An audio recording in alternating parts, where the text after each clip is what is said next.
J'ai utilisé une métaphore astronomique parce qu'en astronomie, la matière noire désigne une matière invisible, difficile à observer, ou impossible à observer plutôt, qui vient organiser la structure de l'univers et aussi la trajectoire des galaxies.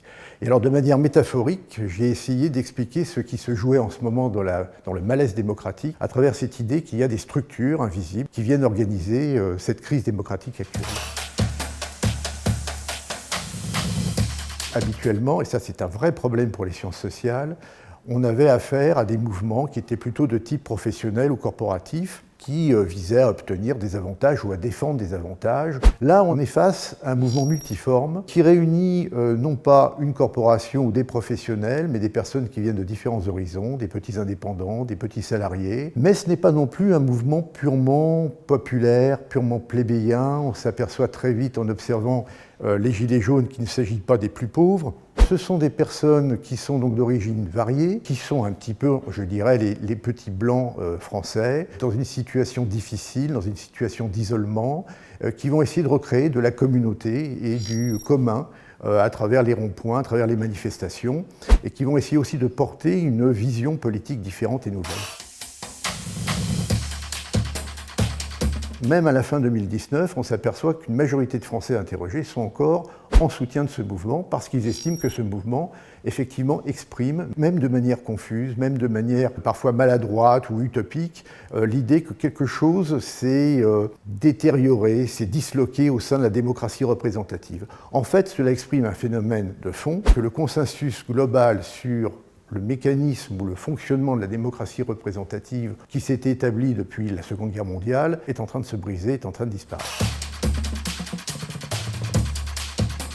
Pour les catégories supérieures, moyennes et supérieures, la confiance s'appuie surtout, s'adosse surtout à l'idée de compétence et de savoir-faire, être à la hauteur de sa fonction, par exemple. Pour les classes populaires, les classes les plus modestes, les catégories les plus modestes, la confiance s'adosse beaucoup plus à la notion de proximité. Il faut qu'on puisse, à la limite, toucher, serrer la main, rencontrer l'élu, lui parler. Il faut que l'élu soit comme nous. Ça, c'est très important. Et là, on voit vraiment une différence anthropologique fondamentale entre deux types de confiance qui ne s'accordent absolument pas. Et le mouvement des Gilets jaunes, c'est justement la remise en cause complète de la confiance professionnelle portée à la compétence. C'est là surtout que le macronisme ou le gouvernement ou le président de la République ont des vrais problèmes parce qu'ils n'arrivent pas à légitimer leur position et leur activité par ce recours à l'argument économique. Je crois qu'il y a peut-être trois pistes d'évolution qui sont sérieuses.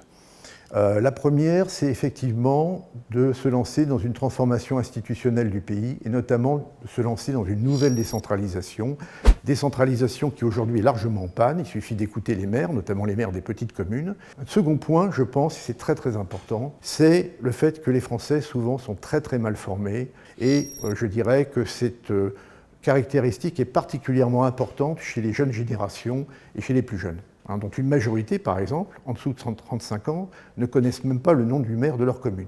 Et puis le troisième point, qui permettrait quand même peut-être d'améliorer les choses, c'est le retour à des pratiques un petit peu plus vertueuses et un petit peu plus rigoureuses en ce qui concerne le personnel politique, qu'il soit élu ou nommé, ministre ou député, pour qu'on puisse se rapprocher d'un modèle un petit peu plus, disons, scandinave, de rigueur, de sobriété, de simplicité, en évitant, je dirais, un apparat étatique datant de Louis XIV, mais qui s'associe un peu trop souvent à des pratiques personnelles, familiales, ou collectives, ou partisanes, qui ne sont pas tout à fait à la hauteur de ce qu'on pourrait attendre de la République et de la Ve République notamment.